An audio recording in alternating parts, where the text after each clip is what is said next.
도널드 트럼프 전 미국 대통령이 전직 대통령으로서 전례가 없는 자택 압수수색을 당했습니다.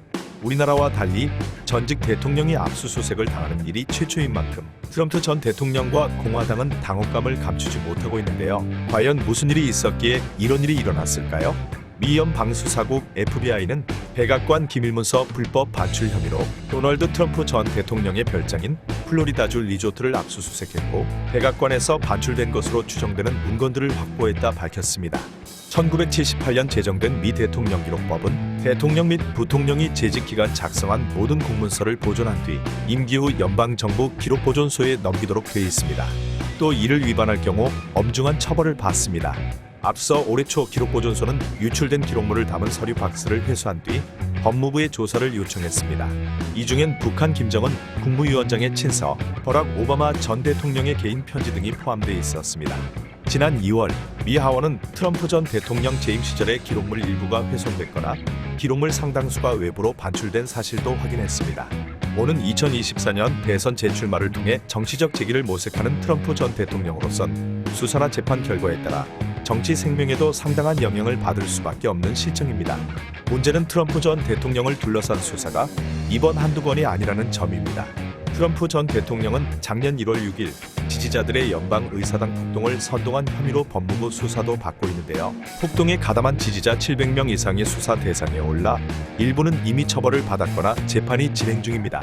2020년 대선 패배에 불복한 뒤 가짜 선거인단을 만들어 조 바이든 대통령의 당선 인증을 방해하려 한 혐의 역시 수사 대상에 올라 있는 상태입니다. 압수수색 소식이 알려지자 트럼프 전 대통령과 공화당은 즉시 강력 반발했습니다. 트럼프 전 대통령은 미 대통령에게 이런 일이 벌어진 적은 없었다며 사법체계를 무기로 활용하는 검찰의 직권남용이라고 비난한 뒤 나의 2024년 대선 출마를 간절하게 저지하고 싶은 급진접파 민주당원의 공격이라고 주장했습니다. 사상 초유의 전 대통령 압수수색이 벌어지고 있는 가운데 미국의 워싱턴 포스트는 한국의 사례를 소개하며 부패 조사엔 성역이 없다고 주장했는데요. 민주주의 국가라면 전직 대통령이라 할지라도 불법을 저지르면 얼마든지 처벌할 수 있어야 한다며 한국의 전현직 대통령에 대한 수사 및 사법 처리의 사례를 열거했습니다. 이명박, 박근혜 전 대통령이 잇따라 감옥에 투옥됐다는 사실과 더불어 2018년 기존 생존해 있는 전직 대통령 가운데 절반이 수감 중이라 소개하며 아시아의 많은 국가들은 미국에서 민주주의를 배우고 영감을 얻었는데 특히 한국은 전직 대통령을 사법 처리한 측면에서 두말할 것 없이 최고 등급이라고 평가했습니다. 특히 한국도 미국처럼 정치 양극화가 심하지만 부패한 전직 대통령에 대한 분노를 잠재우고 보수에서 진보 그리고 다시 보수로 높은 수준의 자유로운 민주주의 질서를 유지해온 점은 미국에서 주의를 기울일 필요가 있다고 밝혔습니다.